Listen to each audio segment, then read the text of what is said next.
Welcome back to the Sleuth Intuition channel. I'm your host, Patrick Vallejos. In today's video, I would like to introduce a theory about what may have happened to 4 young sisters. This theory is based on public information.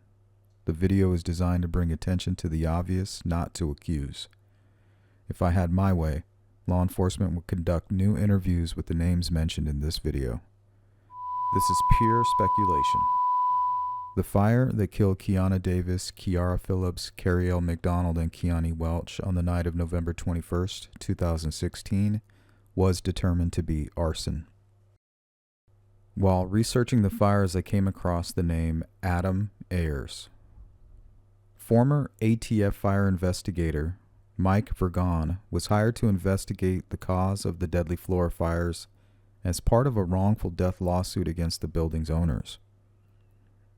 Maybe the most vital information in Vergon's investigation came from a witness. According to Mike Vergon, Adam Ayres, a next-door neighbor, rushed into the house the night of the fire. This was before police or fire arrived. Ayres explained he was trying to reach the stairway leading to the bedroom where all 4 girls slept. Smoke drove him back.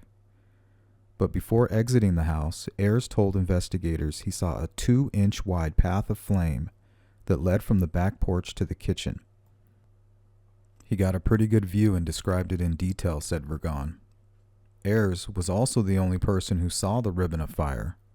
The visible flame and the burn patterns found in that area were convincing to Vergon. We came to our determination that it was a set fire, Vergon explained.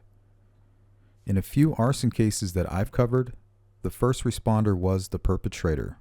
So who was Adam Ayres, the first responder in this case? He was the nephew of Josh Ayres.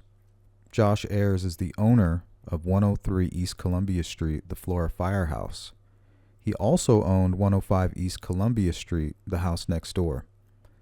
Adam Ayres was living at the 105 East Columbia Street address with his wife Elizabeth at the time of the fires.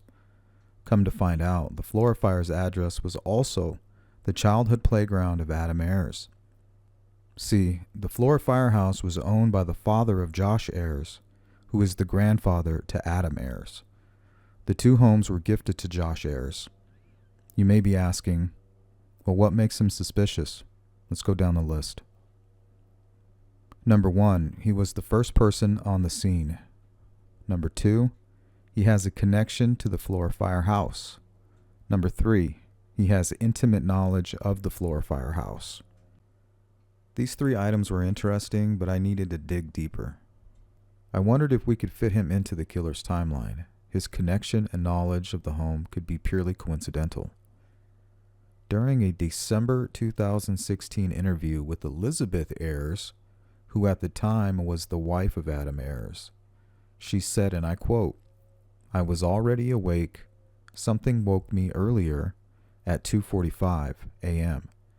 I was lying in bed trying to go back to sleep when I heard the screams." End quote. What woke Elizabeth at 2:45 a.m.? Remember, the fire started between 3 and 3:30 a.m. Could Adam Ayres have been up at 2:45 a.m., just 30 minutes before the fire started? Elizabeth said she was trying to go back to sleep. I noticed she didn't say we were trying to go back to sleep.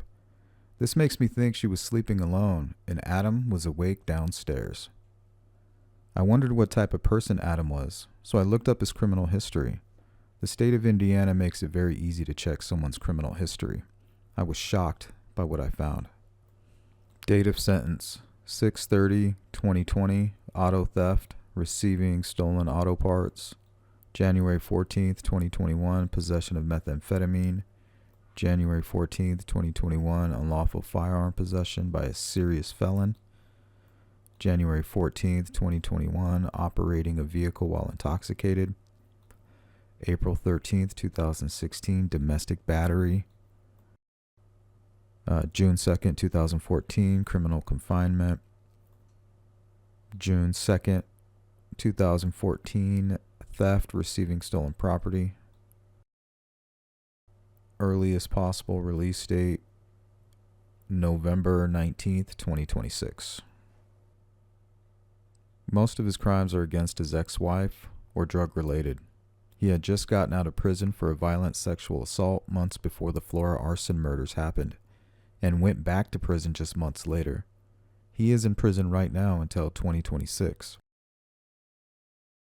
This is getting pretty suspicious. Let's check the list. Number 1, he was the first person on the scene. Number 2, he has a connection to the Flora firehouse. Number 3, he has intimate knowledge of the Flora firehouse. Number 4, he fits into the murderer's timeline. Number 5, he has a history of violent crime and drug abuse. Adam Ayres fits my amateur profile as the person responsible for this crime. Knowledge and emotional attachment to the Flora fire home. As a child, he played at that home. Adam Ayres is a violent criminal with direct access to and from the crime scene. He is a known drug abuser, awake shortly before the fires happened. You be the judge.